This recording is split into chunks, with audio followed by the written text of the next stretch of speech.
కథలు, ఇవి వినిపించే కథలు.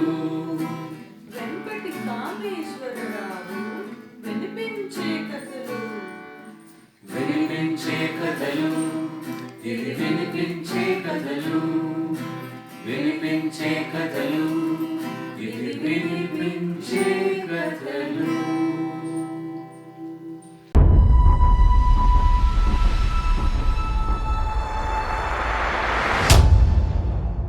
వినిపించే కథల ఆత్మీయ శ్రోతలకు సాదర స్వాగతం.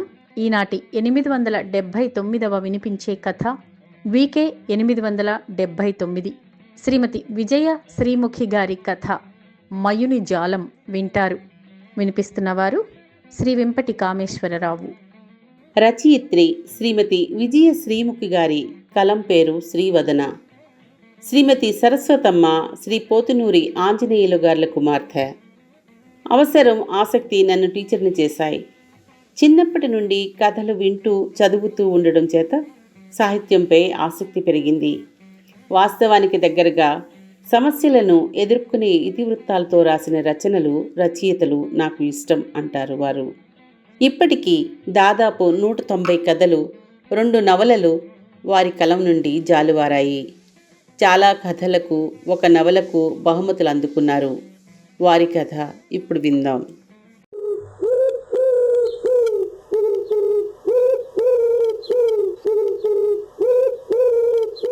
మొబైల్కి ఏదో సమాచారం వచ్చిన గుర్తుగా కనిపించని పావురం కుహూ కుహూలు అవి.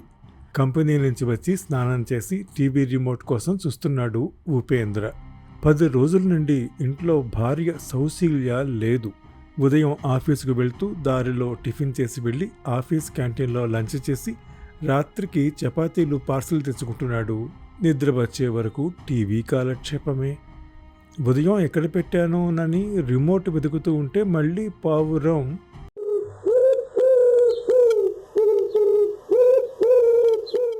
ఉపేంద్ర మొబైల్ చేతిలోకి తీసుకుని చూశాడు. కేవలం మెసేజ్ కాదు, ఏదో వీడియో. ఏమిటి, అతనెవరో నాలాగే ముందట్టున్నాడు అనుకుంటూ ఆన్ చేశాడు ఉపేంద్ర. డార్లింగ్, మా ఆవిడ ఇంకా పుట్టింటికి పోలేదు. ఆమెను పంపడానికి నా ప్రయత్నాన్ని చేస్తూనే ఉన్నాను. తను వెళ్ళిపోగానే వచ్చి నిన్ను మా ఇంటికి తీసుకెళ్తాను. అచ్చంగా మా ఇంట్లోనే ఉంచేసుకుంటాను. కాస్త ఓపిక పట్టు. Love you my heart. ఇది వీడియోలో వ్యక్తి మాట్లాడిన మాటలు. ఆ వ్యక్తి రూపము, స్వరము అన్నీ అంతా తనలా ఉన్నాడు. ఏదో గుర్తుకొచ్చి చివాలన తల తిప్పి హ్యాంగర్ వైపు చూశాను. అనుమానమే లేదు, హ్యాంగర్కి తగిలించిన తన గ్రే కలర్పై సన్నని వైట్ చెక్స్ ఉన్న షర్టే ఇక్కడ కూడా సాక్షాత్తు తనే. ఎలా, ఎక్కడ, ఎప్పుడు, ఎవరు తీశారిది? ఆ వీడియో కిందనే ఉన్న 2 వాక్యాలు. ఇది నీ భార్యకు కూడా వెళ్ళింది.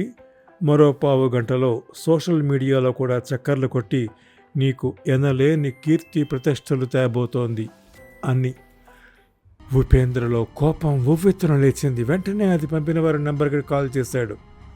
అవతల ఫోన్ తీయగానే అనాల్సిన మాటలు, తిట్లు లోపలే మరణం చేసుకున్నాడు. హలో, ఎవరండి? సన్నని మృదువైన యువతి కంఠస్వరం అడుగుతోంది అవతల నుంచి. క్షణం పాటు నిగ్రహించుకుని అడిగాడు ఉపేంద్ర. ఎవరు మీరు? ఈ నంబర్ మీదేనా? మీరేనా నాకు ఈ వీడియో పంపింది? ఓ మీరా, బాగున్నారా అడిగిందా యువతి. మీరెవరు అసలు, నేను తెలుసా మీకు అడిగాడు. తెలుసు, నేను మీకు తెలుసు, గుర్తు చేసుకోండి సన్నగా నవ్వుతూ అంటోంది. ఈ వీడియో ఏమిటంటుంటే సో చెప్తావే. సహనం చచ్చి అంటుండగానే స్విచ్ ఆఫ్ చేస్తుంది. ఛస్! చిరాగ్గా మొబైల్ విసిరేశాడు ఉపేంద్ర. ఇది సౌశీల్యకు కూడా వెళ్ళిందా? ఆమె వాళ్ళ అమ్మా నాన్నలు ఇది చూస్తే తన వేళ కావాలనే. మై గాడ్, ఇదెటు దారితీస్తుందో ఆలోచిస్తూ కూర్చున్న ఉపేంద్ర మదిలో 10 రోజుల క్రితం జరిగిన సంఘటన మెదిలింది. 10 రోజుల క్రితం. ఇది చూడండి.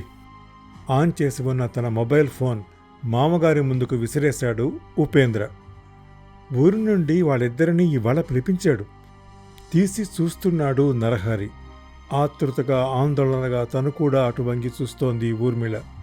అందులో వీడియోలో తమ కూతురు సౌశల్య నవ్వుతూ, ఫ్రెండ్స్ నన్ను చూస్తున్నారుగా, నేను మీకు నచ్చితే అర్జెంటుగా నాకు కొంత డబ్బు కావాల్సి వచ్చింది, ఎంత అనేది మీ వెసులుబాటును బట్టి 5,000 పైన ఎంతైనా పర్వాలేదు. మళ్ళీ మీరది ఏ రూపంలో తిరిగి మీకు ఇవ్వాలో చెబితే నేను ఆ విధంగానే చెల్లించి మీ రుణం తీర్చుకుంటాను. మీకు ఓకే అయితే కామెంట్ బాక్స్లో మీ నెంబర్ పెట్టండి, నేను కాల్ చేస్తాను, మాట్లాడుకుందాం విత్ స్వీట్. ఆమె కొంటె నవ్వుతో ఆగిపోయింది వీడియో. అనుమానం లేదు, ఆమె అక్షరాల తమ కూతురు సౌశీల్యే. చూడలేకపోయాడు నరహరి.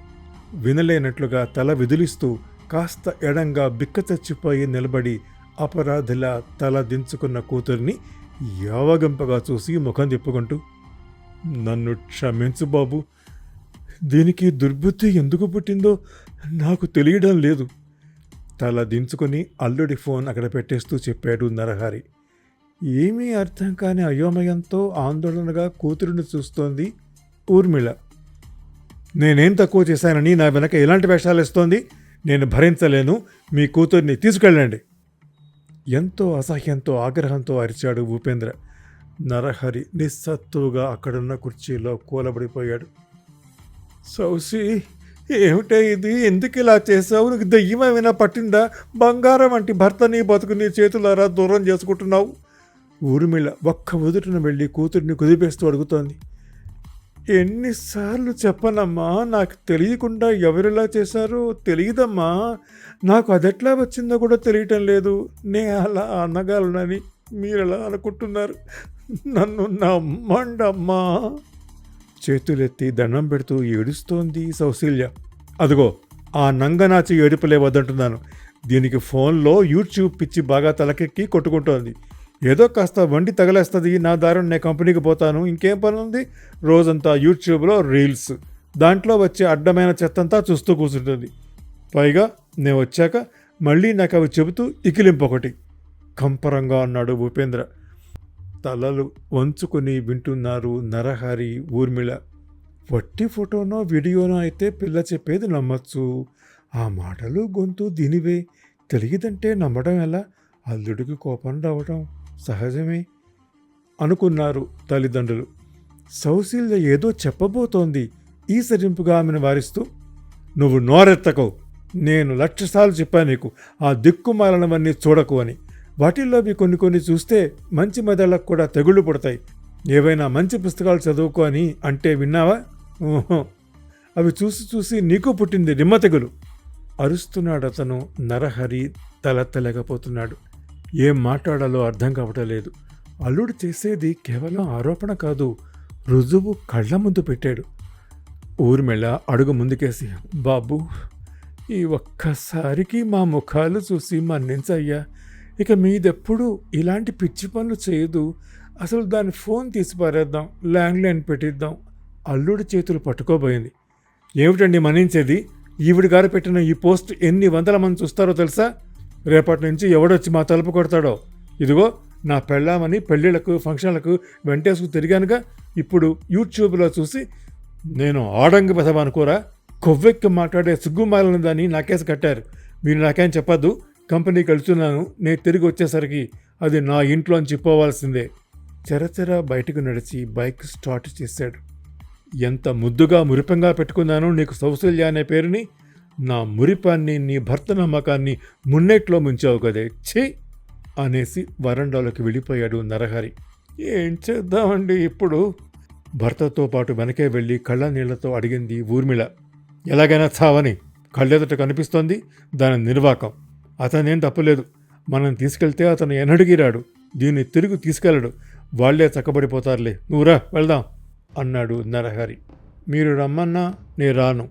తండ్రి మాటలు విన్న సౌశల్య రోషంగా అంటూ లోపలికెళ్ళిపోయి తలుపులు వేసుకోబోతుంటే కూతురిని అడ్డుకుంది ఊర్మిళ. కోపంలో మీ ఆయన నాన్న అలాగే అంటారు. రామా వెడదాం. నీకు డబ్బు కావాలంటే నాన్నని అడగకపోయావా? తప్పు కదూ. అల్లుడి కోపం తగ్గాక వద్దుగానిలే. కూతురు చేతులు పట్టుకుని చెప్పింది ఊర్మిళ.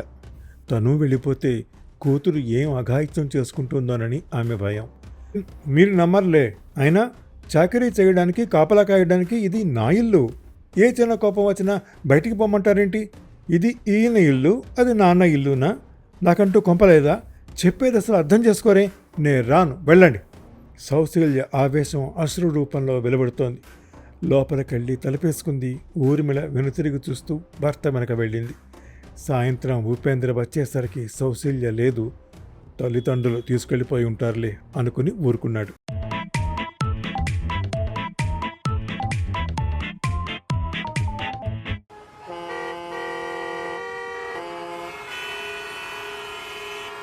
మైత్రి ఫైనాన్స్ ఆఫీసు ఇక్కడికి ఇంకా ఎంత దూరం అండి? రోడ్డు వారగా స్కూటీని స్లో చేసి అడుగుతోంది ఒక యువతి. కూల్ డ్రింక్ షాప్ ముందు బైక్ ఆపి థమ్సప్ తాగుతున్న ఉపేంద్ర ఆ యువతి అడుగుతున్నది తననేనని గ్రహించి తాగడం ఆపి ఎంత దూరమో ఎటుగా వెళ్లాలో వివరంగా చెప్పాడు. అబ్బో, చాలా దూరమే. అక్కడ ఒకరిని కలవాలి, అర్జెంటు పనుంది. తీరా వెళ్తే ఈరోజు వచ్చారో లేదో, టైం వేస్ట్ ఆలోచిస్తూ అంది ఆ యువతి. పోనీ కాల్ చేయండి చెప్పాడు ఉపేంద్ర. ఫోన్ చేస్తుంటే రింగ్ వెళ్ళడం లేదు, ప్రాబ్లం తెలియడం లేదు, హ్యాంగ్ అయిందేమో. ప్లీజ్ మీరు ఒక్కసారి నా మొబైల్కి రింగ్ ఇస్తారా? రిక్వెస్టింగ్గా అడిగింది ఆ యువతి. అలాగే, నంబర్ చెప్పండి అన్నాడు. చెప్పింది ఆ యువతి. చేశాడు. రింగ్ అవుతోంది. థ్యాంక్స్ సార్, అటు నుంచి వస్తోంది, ఇటు నుంచి వెళ్ళడం లేదు. మెసేజ్ పెడతాలేండి. Thank you once again sir చెప్పి వెళ్ళిపోయింది ఆ యువతి.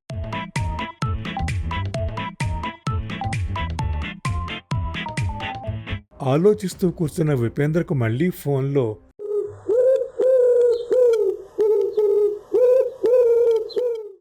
కుహూలు వినిపించాయి. మొబైల్ అందుకొని చూశాడు. ఇందాక నంబరే. అసలు మీరెవరు? వీడియో మీకు ఎలా వచ్చింది? తమాషాలు చేస్తున్నారా అన్నాడు కోపంగా. మీరు మీ డార్లింగ్కి ఆ వీడియో పంపగా లేనేది నేను మళ్ళీ మీకు పంపిస్తే ఎందుకంత కోపం? షడాప్, నేనెవరికి పంపలేదు అన్నాడు.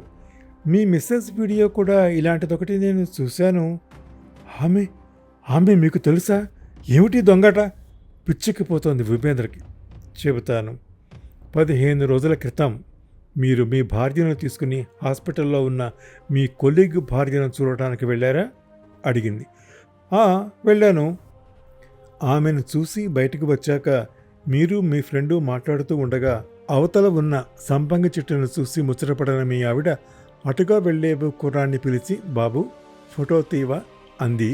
వాడు నా ఫోన్తో తీసి మీకు సెండ్ చేస్తాను అంటూ తీసి పంపాడు. అదే ఫోటోని వీడియోగా మార్చి సోషల్ మీడియాలో పెట్టాడు వాడు. మీ మధ్య గొడవ దాందే. ఇవన్నీ నీకెలా తెలుసు అడిగాడు ఉపేంద్ర. సౌశీల్య నా ఫ్రెండ్.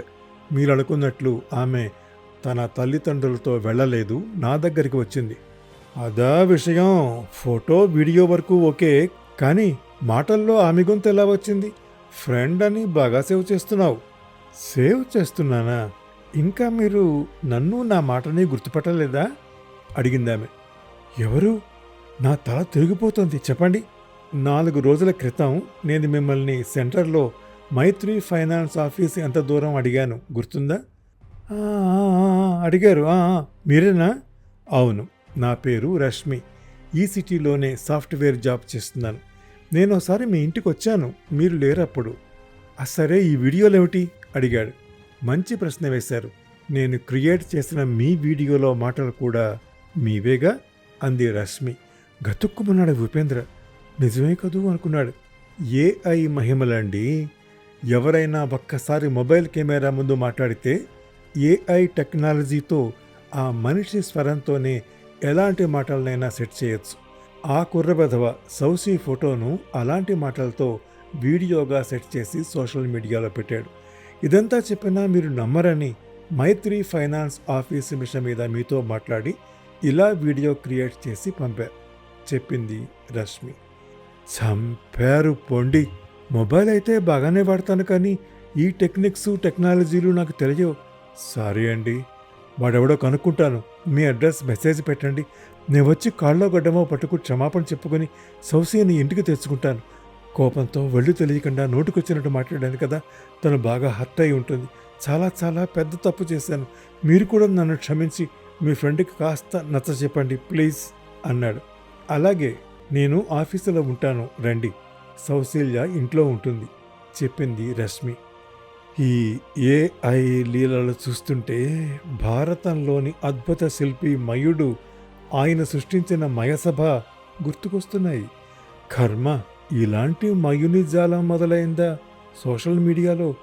హతోస్మి అనుకున్నాడు ఉపేంద్ర.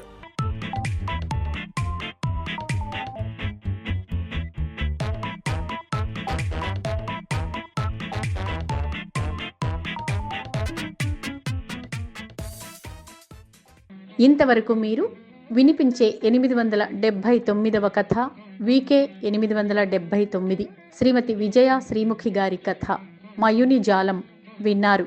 వినిపించిన వారు శ్రీ వెంపటి కామేశ్వరరావు. ఈ కథను నేను వినిపించే తీరు మీకు నచ్చితే లైక్ చేయండి. మీ అమూల్యమైన అభిప్రాయాన్ని కామెంట్ రూపంలో నాకు తెలియజేయండి. మీ కాంటాక్ట్స్కి షేర్ చేయండి. నా వినిపించే కథల ఛానల్కి సబ్స్క్రైబ్ చేసి మీ ఆదరణ, అభిమానం, ప్రోత్సాహం అందించండి. తప్పక అందిస్తారు కదా. నమస్తే.